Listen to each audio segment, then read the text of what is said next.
Cece, and this is the first and what will hopefully be a weekly series of helpful videos that will give you travel tips. We will share our ways that we save money while traveling, and maybe it will give you the confidence to get on that plane and book that trip to Europe that you've always wanted to do. Hopefully we will answer a lot of the questions you have, probably the same questions we had when we first started traveling. We have been traveling for about 10 years now. We started small with trips to the Caribbean, and now we tend to do 3-week trips to Europe. And our first topic is packing. We only do carry-on now for the last 10 years, and it saves you a lot of time when it comes to getting through the airport, and especially money, because usually your first international bag that you check in is roughly $100, and depending on if you have any airline cards, you could get that first bag for free, but usually it's roughly around $100 per bag that you're checking in. And when you're coming through an airport, if you're making a tight connection, speed is your friend. So if you're trying to get through a connection internationally, you just want to get through the airport as fast as possible. So if you don't have to recheck that bag, when you're making a tight connection, carry-on is the thing you want to do. Well, and you also don't have to worry about your bag making the next flight because it's already with you.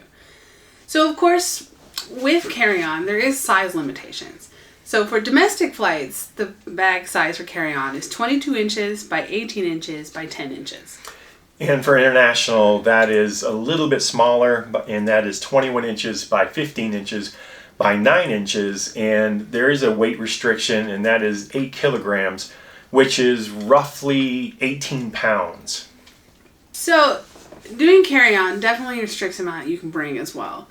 We do about 6 outfits, and then we do a combination of hotels and Airbnbs so that we can do laundry, so that we can just cycle back through those same outfits.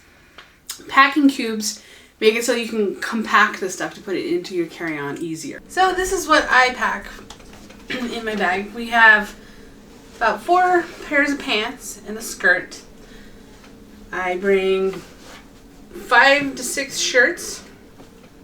And I also bring a dress because maybe you want to go out to dinner, or you want to go to a show, something kind of versatile that you can wear out to anything like that.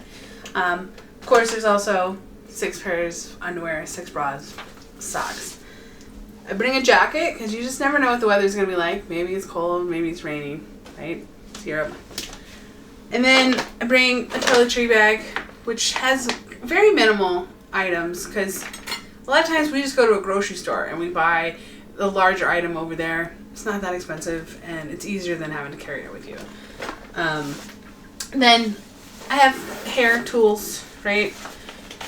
It's portable. It's just a hair dryer curler combo. Works great for on vacation. And then a very small bag of makeup because you don't know anybody. You don't have to have a whole suitcase worth of makeup.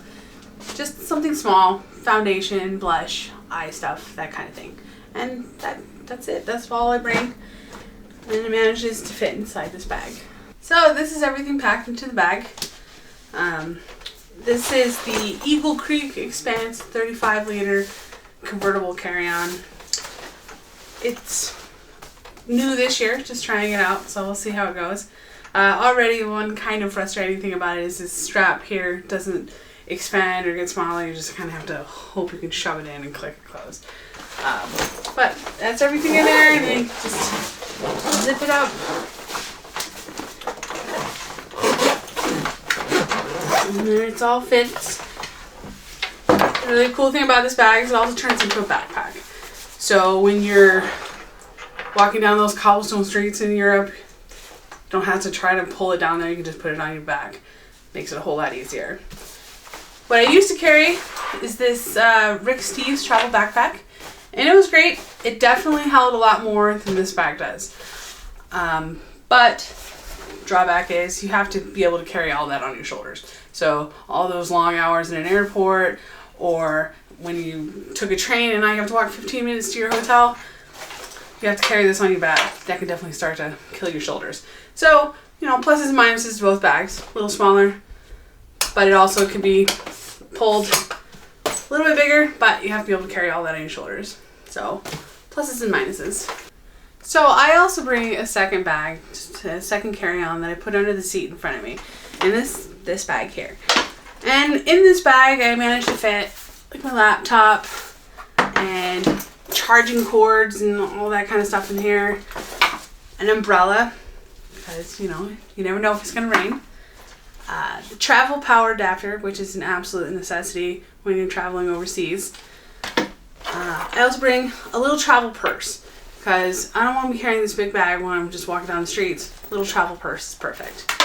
And I bring a travel mirror, so in case you need to do your makeup and the place you're staying doesn't have a great makeup lighting, whatever. So that's that. It also holds my jewelry in there as well. And then the really cool thing about this bag is the bottom zips open and you can put your pair of shoes in there. I bring 2 shoes, one that I wear, one that I put in the bag, and this makes it a whole lot easier.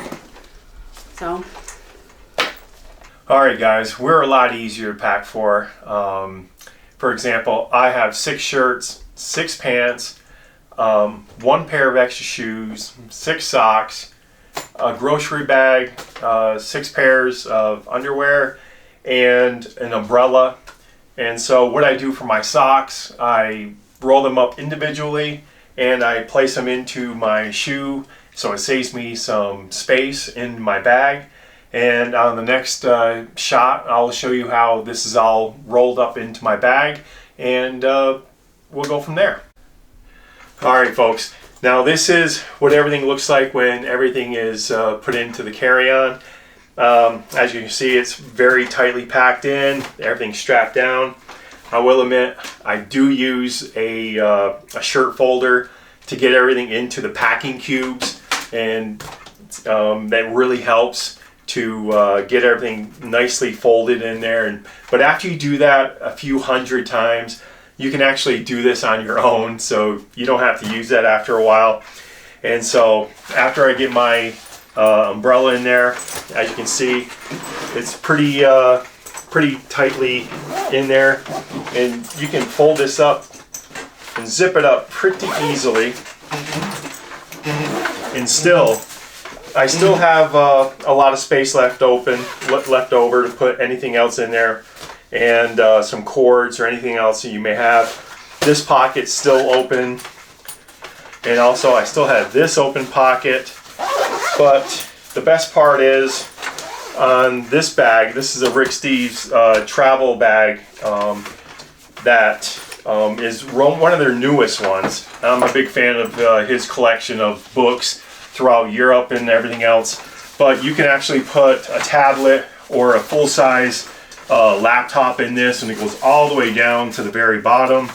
And that's completely wide open, so you can actually put a lot more things in there. And this pull handle comes out, and also on one of Cece's bags that she had, this comes out and it turns into a backpack as well. So it's very small, very compact, very light, and you can fit a lot of clothes in this. So there you have it, and that's what it looks like when everything's inside. So hopefully you liked our video, and you can look forward to more in the weeks coming up, and we'll give you more travel tips and ways to save money.